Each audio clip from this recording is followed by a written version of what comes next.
Karen's fingers flew across the keyboard, fury guiding every keystroke. She toggled through footage low-resolution snapshots from her front-facing camera, night vision enabled, with motion detection overlays. Each guest was a trespasser in her mind, every laugh an offense, every plate of food a mockery of order. She downloaded 3 short video clips, one of a woman dancing near the grill, another of a man helping a child play with glow sticks, and the last gold Ethan lifting a red cup as he fist-bumped the mayor. She labeled it, evidence_A. There was protocol for this. She'd cited it many times at HOA meetings. Article 6, subsection B, community gatherings without prior notice and approval. She printed a fresh copy and circled the passage in red ink. Outside, music pulsed like a slow heartbeat. It wasn't loud, she admitted that much, but it was ... bold, joyful. That was the danger. Joy unregulated could unravel everything. If one man threw a party without permission, what next? Inflatable bounce houses, fireworks, renters? No. She had kept Sycamore Hollow pristine for over a decade. She wouldn't let Ethan Morales unravel it in one night. She called her nephew, Derek, fresh out of law school and hungry for cases. He picked up immediately. You got another HOA crusade? He asked, half amused. Noise violation, public nuisance, intentional disregard of policy, and I have video, she snapped. The mayor is there. A pause. Then wait. The actual mayor. He's just a guest. But that won't shield Morales, and it may complicate things for the city, which we can leverage. Karen ended the call with a satisfied nod. She didn't see her neighbor, Mrs. Langford, watching from behind her lace curtain across the street, shaking her head. Everyone knew. Karen documented everything, but even for her, this was a new low. Back at the party, Ethan was oblivious to the storm brewing across the lawn. He passed a soda to a teen with purple hair, complimented someone's coleslaw, and tried not to think about Monday's sprint deadline. The mayor pulled him aside near the garden beds.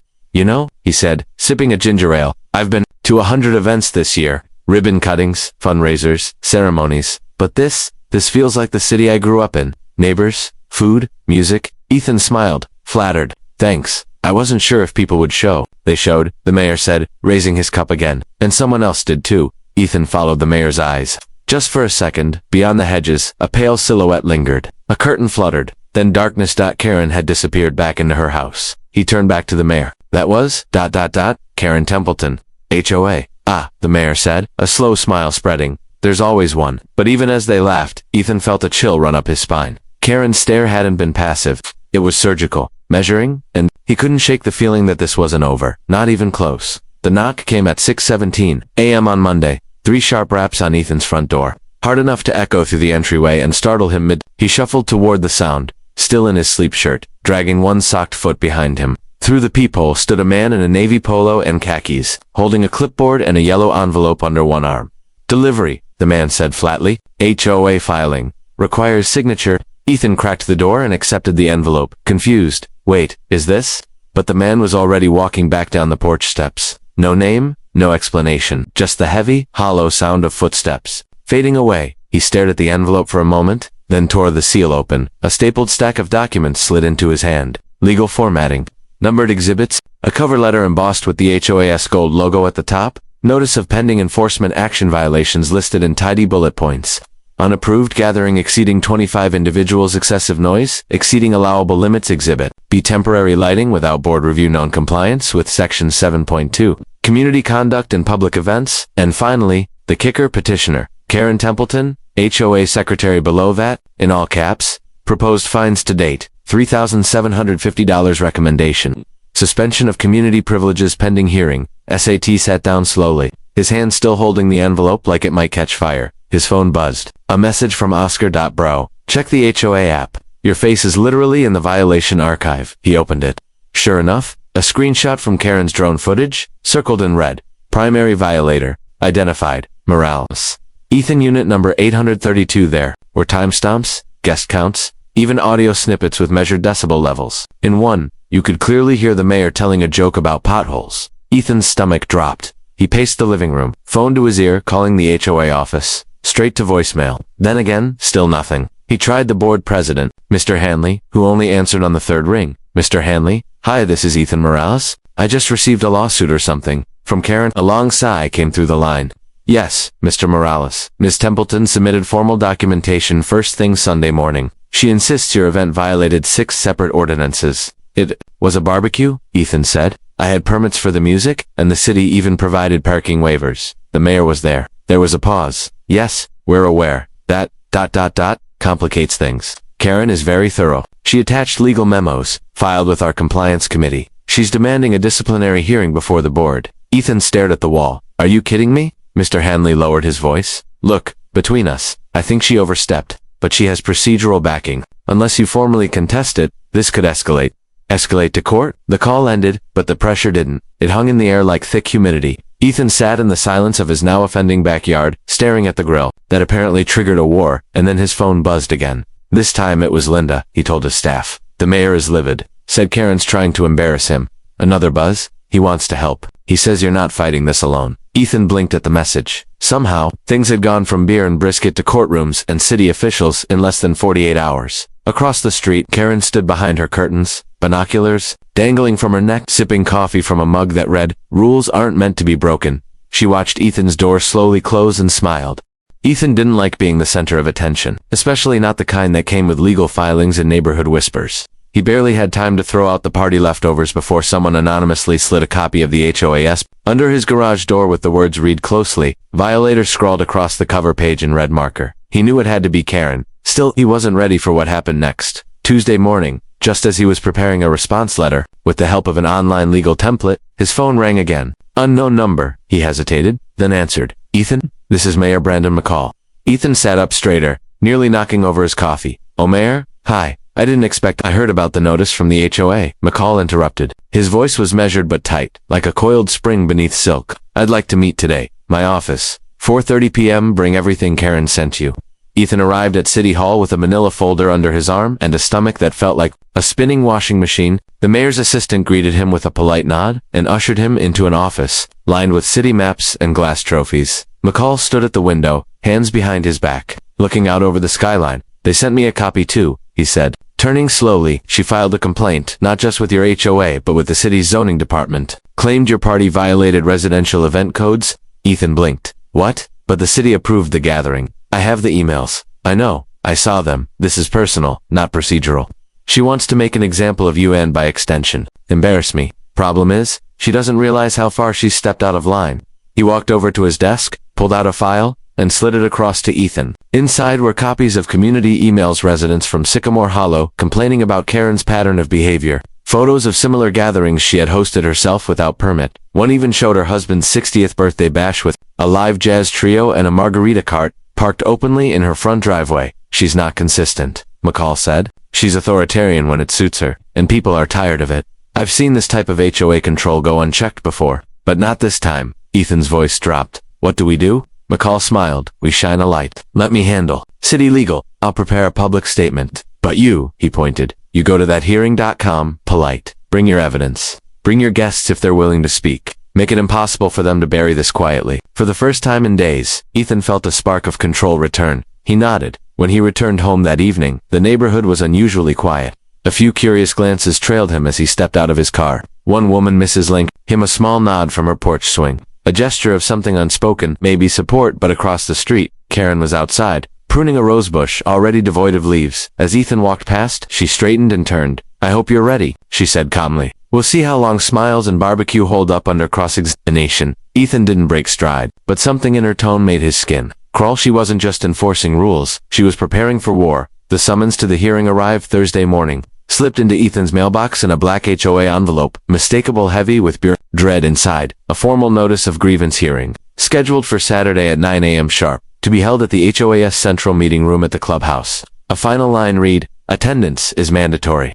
Legal counsel optional. Community presence not prohibited. That last sentence told him everything he needed to know. Karen expected him to show up alone. Ethan spent the day on the phone, rallying the same people who had toasted beside him just days earlier. Most responded, with a mix of shock and determination. Oscar promised to testify. His cousin Linda said she'd bring the printed email chain confirming all permits. Even the neighbor who had brought that smoked artichoke dip volunteered to speak. Still, a shadow hung over it all. She's done this before, Oscar warned as they sat at Ethan's kitchen table, stacks of printed documents between them. Hit that family 2 blocks down. Remember the couple with the koi pond? One day they had fish. Next day they had fines. Then foreclosure threats. Nobody wanted to fight her. But we are, Ethan said. This time, she picked the wrong fight.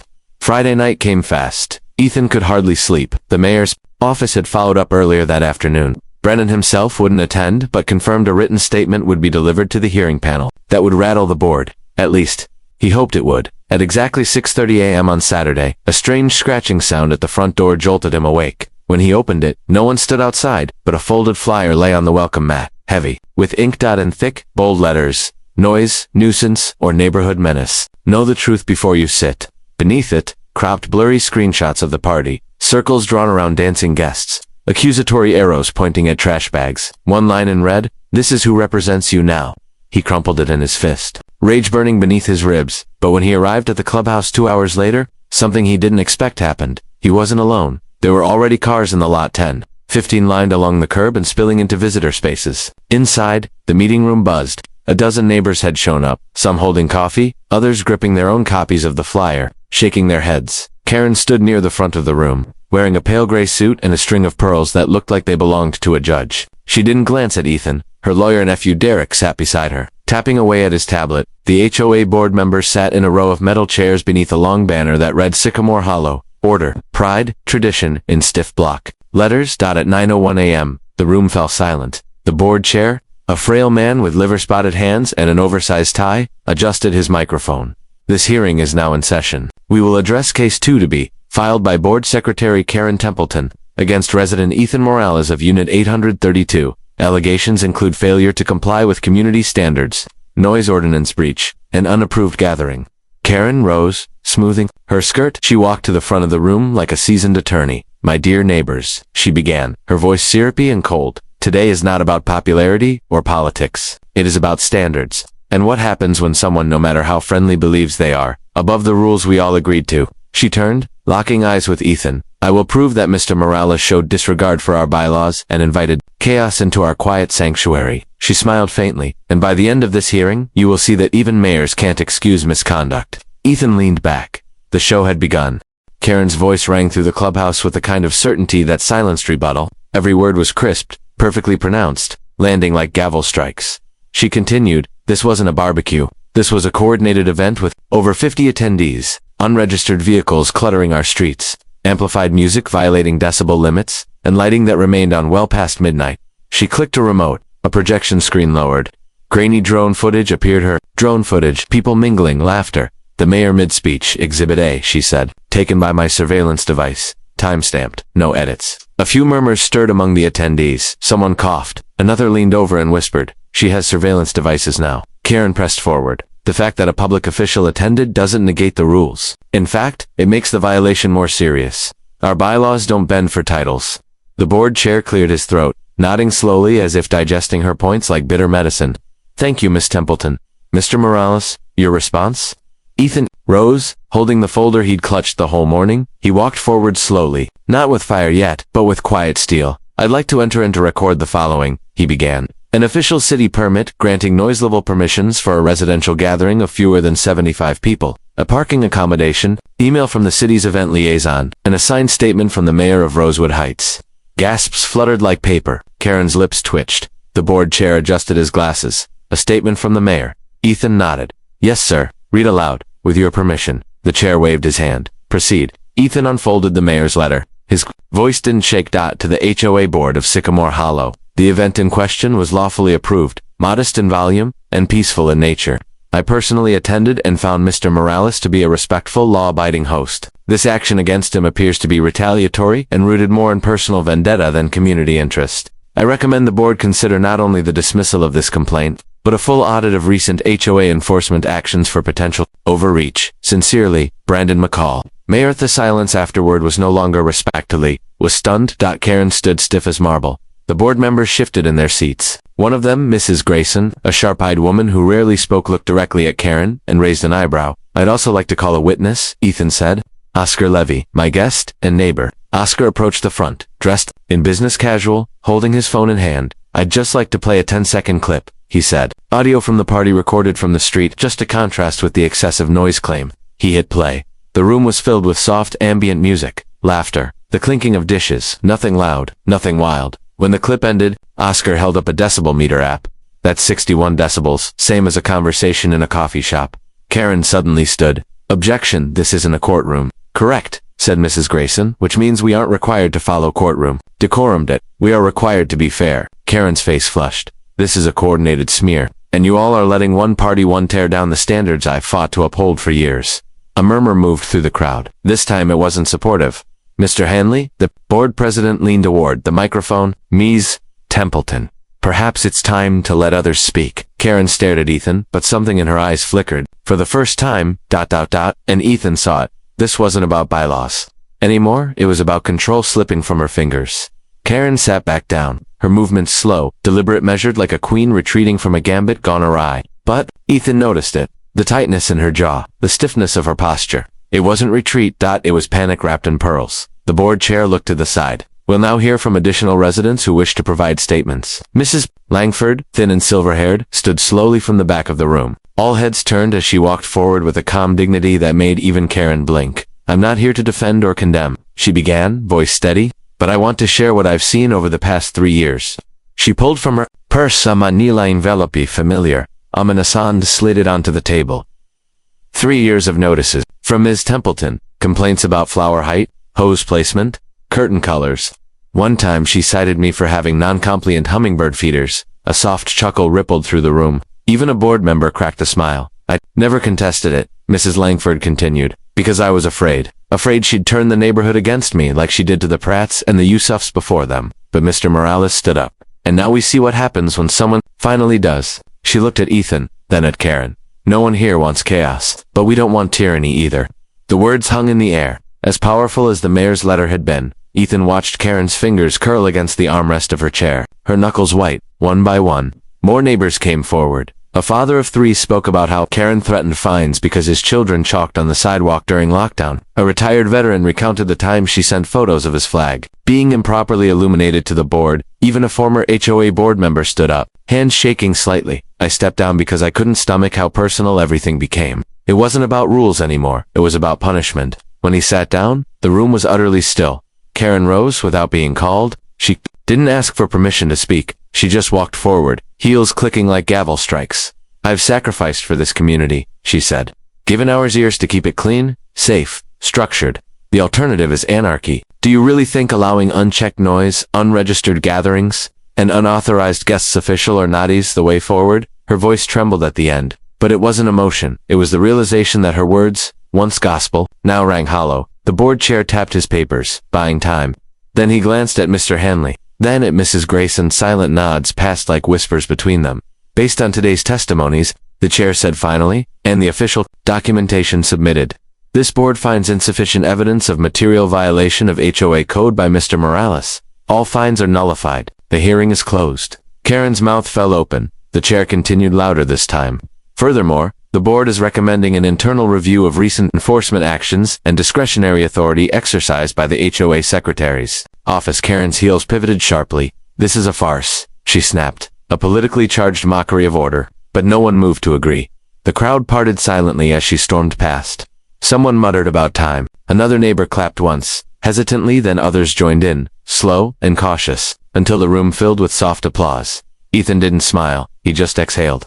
Slow and deep. Victory didn't feel like a triumph. It felt like sunlight after months of overcast. But Karen wasn't gone yet. And as she passed Ethan, she whispered just loud enough for him to hear, "You think it's over?" He turned to look, but she was already gone. Monday arrived with a thin veil of calm, the kind that settles before a second storm. Ethan spent the morning responding to neighbors' texts, a mixture of congratulations, sympathy, and most commonly relief. Maybe she'll finally back off, Oscar said over coffee in Ethan's backyard. Ethan wasn't so sure. Karen had disappeared after the hearing. No garage activity, no dog walks, no curtain surveillance. For the first time since he'd moved in, her house sat quiet and still. That silence ended Thursday morning. At 8:03 a.m. Ethan opened his email to a notification from the city zoning office. Subject, urgent, zoning compliance review, property. #832 message. Your property has been flagged for potential structural non-compliance, based on an anonymous complaint. Pending inspection scheduled for Friday at 2 p.m. Please be present. Failure to comply may result in fines or permit revocation. He reread it twice, then picked up the phone. The zoning office confirmed it. A citizen had submitted a detailed report alleging that Ethan's patio cover, lighting, and outdoor speakers were installed without the proper permits. It wasn't true, but that wasn't the point. Karen had switched strategies. She's using the city now, Ethan muttered. Oscar shook his head. I thought the mayor shut that down. She's clever, Ethan said. She didn't file it as an HOA issue, she filed it as a concerned private citizen. The mayor returned his call that afternoon, furious. We already checked your permits. Everything's clean. She's just trying to drown you in process. What can we do? Ethan asked. Mick calls single quotes S voice dropped. Stay calm. Cooperate with the inspector, but I'll escalate this with the city manager. If she's filing fraudulent reports, that crosses into criminal territory. Still, Friday arrived with a city vehicle pulling into Ethan's driveway. The inspector, a middle-aged man with a clipboard and a tired expression, stepped out. Sorry about this, he said, shaking Ethan's hand. You're not the first she's tried this with, but we have to do the inspection. It took 20 minutes. Measurements, photos, permit numbers, cross checks at the end. The inspector sighed and scribbled on his clipboard. Everything's in order. I'll mark the case closed. Ethan offered a grateful smile, but the tension in his shoulders never left. That night, just past 11 o'clock, his motion sensor light clicked on. He walked to the front window and peered out.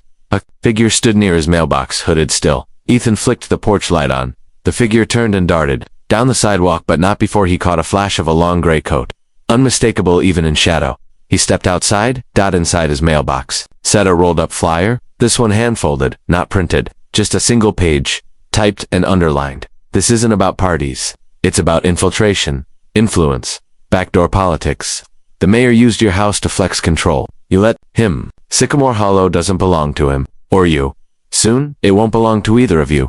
There was no name, but Ethan didn't need one.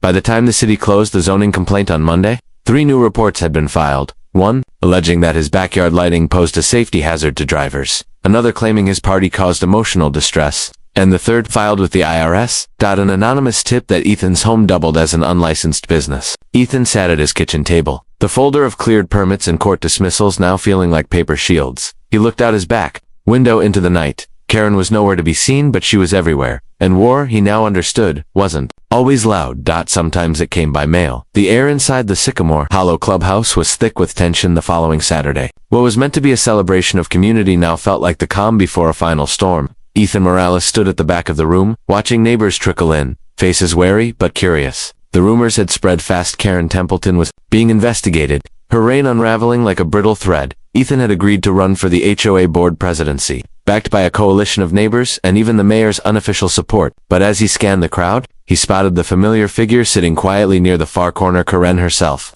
Eyes sharp, lips pressed tight, calculating.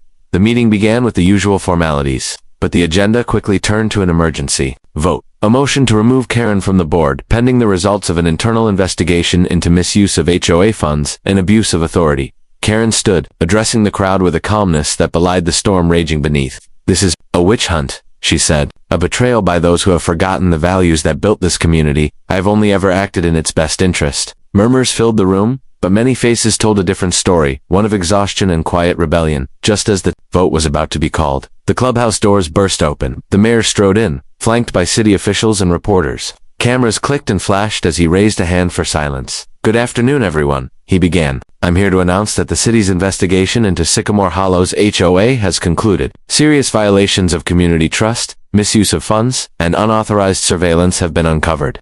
These actions cannot and will not be tolerated. He held up a thick folder, then looked directly at Karen. This is the end of your time as a board member, effective immediately. Karen's face paled, the defiant mask slipping for just a moment, but then she smiled, a slow, chilling curl of lips. So it seems I was always one step ahead, she whispered, more to herself than anyone else. The room erupted in applause and relieved sighs. Ethan stepped forward, heart pounding. This is our community, he said, one built on respect, trust, and fairness. Let's not forget what brought us here.